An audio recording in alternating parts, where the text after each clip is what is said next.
जयंती नहीं है।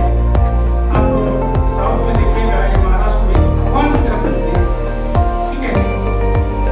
हालांकि बाबा साहब भीमराव अम्बेडकर ने कहा कि किसी की पूजा नहीं होनी चाहिए, व्यक्ति पूजा या नेता पूजा या अपने पूजा नहीं होनी चाहिए। खैर, इतने महान शख्स के सम्मान के लिए हम ये दिन आज मनाया है।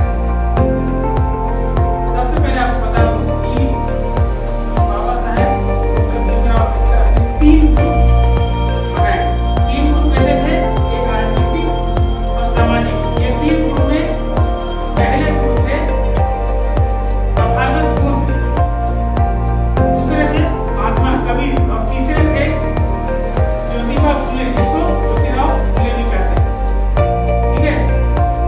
अब संयोग से ये तीनों से कभी नहीं मिले। 1891 में बाबा साहेब अम्बेडकर पैदा होते हैं एमपी महू जगह पे। अब अक्टूबर के 1890 में ज्योतिबा फुले का देहांत हुआ। लेकिन वैचारिक समता या कल ही से ज्योतिबा फुले की जयंती थी, ठीक है।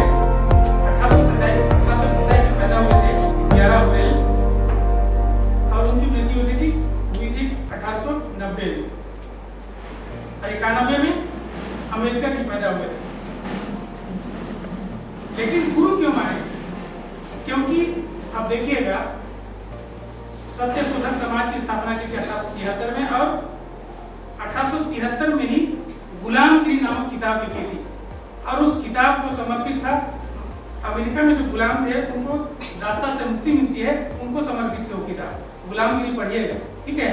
तमाम तरह की जो शूद्र, अति शूद्र और गैर बराबरी वाली जो चीजें थी, उनके खिलाफ एक आलोचनात्मक आंदोलन चलाया।